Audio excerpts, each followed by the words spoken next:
warahmatullahi wabarakatuh. Pernikahan itu adalah sebuah ibadah. Karena pernikahan itu adalah ibadah, berarti harus dibangun dari niat yang benar. Kenapa harus dibangun dari niat yang benar? Apapun begitu muncul dari ibadah, pasti yang namanya setan gak demen. Sesuatu yang muncul karena ibadah, setan otomatis langsung menggoda. Yang gak digoda itu orang yang gak ibadah.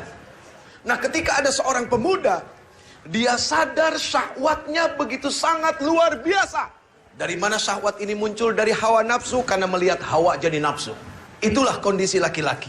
Dengan sifat dan karakter yang memang Allah Subhanahu wa ta'ala ciptakan dengan kondisi seperti itu. Nah, atas dasar inilah, ketika seorang laki-laki memiliki syahwat, perempuan pun sama.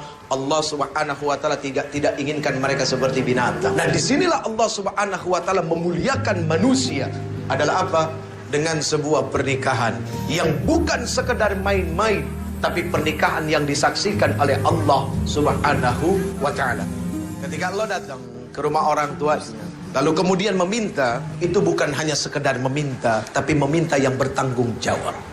Kenapa kau harus meminta dengan tanggung jawab? Mohon maaf lahir batin. Ketika kita bicara cinta, cinta itu seharusnya melahirkan apa? Cinta itu melahirkan kasih sayang, ibu. Tapi zaman sekarang bukan kasih sayang yang muncul, tapi kasih syahwat. Sehingga pacaran banyak yang gak sehat. Jadi laki-laki yang terbaik itu adalah laki-laki yang berani datang ke rumah orang tua kamu. Dia pasang wajahnya baik-baik dengan orang tuanya. Lalu dia ngomong, ayahanda, bapak, om, saya suka sama anak om. Saya gak kepengen lama-lama, saya pengen ibadah. Kalau saya cuma pacaran itu bukan ibadah. Saya pengen ibadah. Tapi maaf ya, beginilah saya apa adanya. Terus buat orang tua, jangan sungkan-sungkan nerima menantu yang pengangguran, bu. Karena hidup itu bukan dilihat yang sekarang. Apa yang kita lihat sekarang belum jadi jaminan. Itu yang paling penting. Bahwasanya manusia tidak bisa dilihat pada hari itu. Allah yang punya hak untuk merubah manusia. Jadi kalau kita melihat manusia pada saat dia datang, dia meminta anak kita, dia pengangguran, ditolak, picik pandangan orang tua. Mohon maaf lahir batin. Karena hanya melihat hari itu. Berarti seperti tidak punya Allah, bahwa hidup yang akan datang itu milik Allah. Kita punya kewajiban mensupport anak kita, memberikan semangat buat mereka, bahwa hidup kamu tidak dilihat dari yang sekarang. Sekarang kamu boleh bahagia dengan orang tua kamu karena orang tua kamu kaya. Tapi besok kalau orang tua kamu dicabut nyawanya, itu harta bukan harta kamu. Kalaupun engkau punya, itu bukan milik kamu. Kamu tidak menikmati mencarinya. Kamu hanya menikmati nikmat warisannya, tidak lebih daripada itu.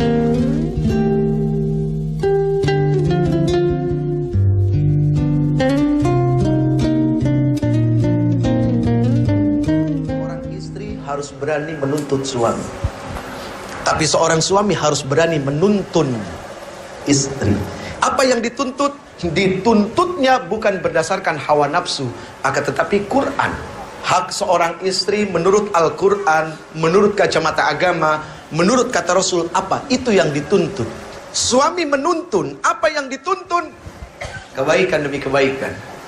Yang pertama, cintailah dia yang bisa mendatangkan kecintaan kepada Allah Subhanahu wa ta'ala. Selesai. Kalau kamu bisa mencintai orang yang membuat kamu bisa semakin cinta kepada Allah, itulah yang akan baik buat kamu.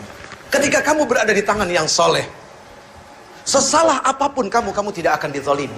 Kalaupun dia marah karena Allah. Kalaupun dia benci karena Allah. Begitu juga ketika seorang laki-laki di tangan wanita yang salehah. Seorang wanita salehah, ketika ditinggalkan tidak akan membuat suami menjadi was-was.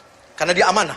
Makanya yang sekarang-sekarang, yang cewek, yang cowok, kamu lihatlah pandang orang tua kamu.